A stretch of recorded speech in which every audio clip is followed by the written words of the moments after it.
12 tahun di Medan. HIV/AIDS tercatat lebih dari 300. Ya, pemirsa, rata-rata pengidapnya adalah remaja dan anak-anak. Data itu diungkapkan oleh pengelola Rumah Sakit Umum Daerah Kabupaten Pandeglang, Banten. Saat diperiksa Satreskrim Polres Pandeglang, diketahui pelaku mengidap penyakit HIV/AIDS.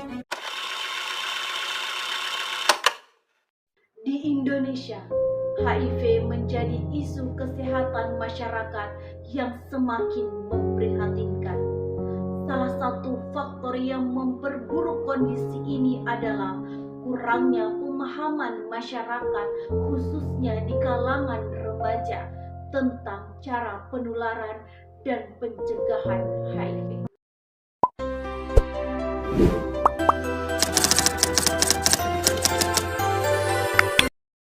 Human Immunodeficiency Virus atau HIV merupakan jenis virus yang secara spesifik menyerang sistem kekebalan tubuh manusia. Ada yang dinamakan dengan sel limfosit TCD4 yang merupakan jenis sel darah putih yang berperan penting dalam sistem kekebalan tubuh. Sel-sel ini memiliki peran krusial dalam mengatur respon imun tubuh terhadap infeksi dan penyakit. Ketika HIV menginfeksi tubuh, virus ini secara bertahap merusak dan menghancurkan sel TCD4 sehingga membuat individu yang terinfeksi menjadi sangat rentan terhadap berbagai jenis infeksi. Lalu, apa saja penularan HIV? Perlu kita ketahui bahwa bersalaman, berpelukan, dan menggunakan alat makan yang sama bukan termasuk dalam penularan HIV. Penularan HIV mengacu pada mekanisme perpindahan virus dari orang ke satu ke orang yang lainnya melalui media tertentu. Beberapa metode penularan HIV yang paling umum ditemukan adalah yang pertama, ada hubungan seksual tanpa pelindung. Virus dapat masuk ke dalam tubuh melalui luka kecil atau selaput lendir pada alat kelamin, anus, atau mulut. Yang kedua, berbagi jarum suntik. Penularan HIV juga banyak ditemukan di kalangan pengguna narkotika suntik, yakni berbagi jarum suntik atau alat suntik lainnya yang telah terkontaminasi dari individu yang terinfeksi HIV. Yang ketiga, dari ibu ke anak. Seorang ibu dapat menularkan virus HIV ke anaknya melalui 3 fase utama. Yang pertama pada saat kehamilan, pada saat proses persalinan, dan pada saat menyusui.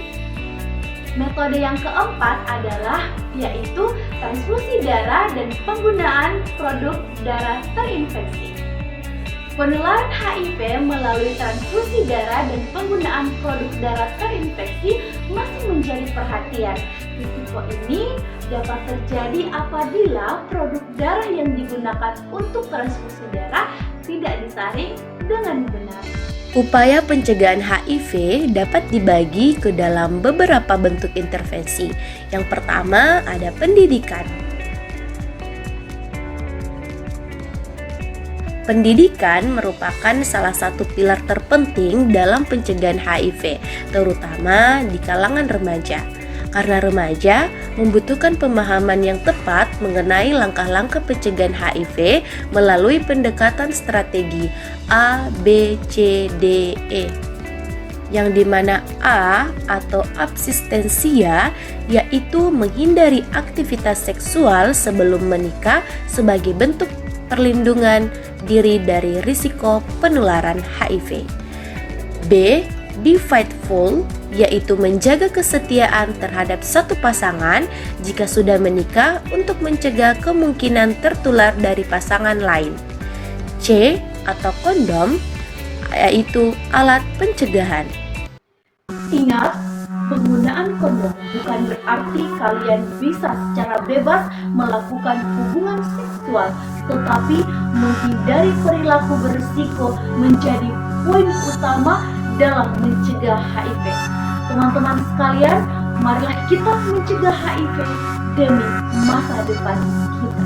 Selanjutnya, D atau drug no, yaitu menghindari penggunaan narkoba, khususnya jenis suntik karena berisiko tinggi menularkan HIV melalui jarum yang tidak steril.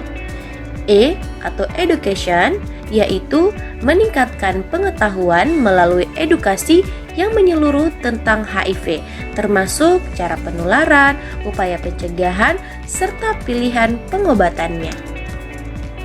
Upaya yang kedua yaitu pengujian HIV. Mengetahui status HIV seseorang adalah langkah awal yang sangat penting dalam pencegahan dan pengendalian infeksi. Tes ini memungkinkan deteksi dini, sehingga individu yang terinfeksi dapat segera mendapatkan pengobatan. Upaya yang ketiga ada pengobatan sebagai pencegahan. Pendekatan ini menekankan bahwa individu yang telah terdiagnosis HIV dan menjalani pengobatan antiretroviral atau ARV secara konsisten dapat mencapai kondisi viral load yang tidak terdeteksi dalam darah. Upaya yang keempat yaitu penggunaan pre-exposure prophylaxis dan post-exposure prophylaxis, yang dimana pre-exposure prophylaxis adalah bentuk pencegahan farmakologis yang ditujukan bagi individu yang belum terinfeksi HIV tetapi memiliki risiko tinggi terpapar. Sedangkan post-exposure prophylaxis adalah bentuk pengobatan darurat yang dikonsumsi dalam kurun waktu 72 jam setelah seseorang mengalami kontak yang berpotensi menularkan HIV. Upaya yang kelima yaitu layanan pertukaran jarum. Penyediaan layanan pertukaran jarum steril menjadi bagian penting dalam strategi pencegahan berbasis harm reduction atau pengurangan dampak buruk. Itulah tadi penjelasan tentang cara penularan HIV dan pencegahan HIV. Sekarang teman-teman sudah tahu apa itu HIV, cara penularannya, dan pencegahannya. Oleh karena itu, sebagai generasi muda, marilah kita mencegah HIV demi menyelamatkan masa depan dan generasi kita.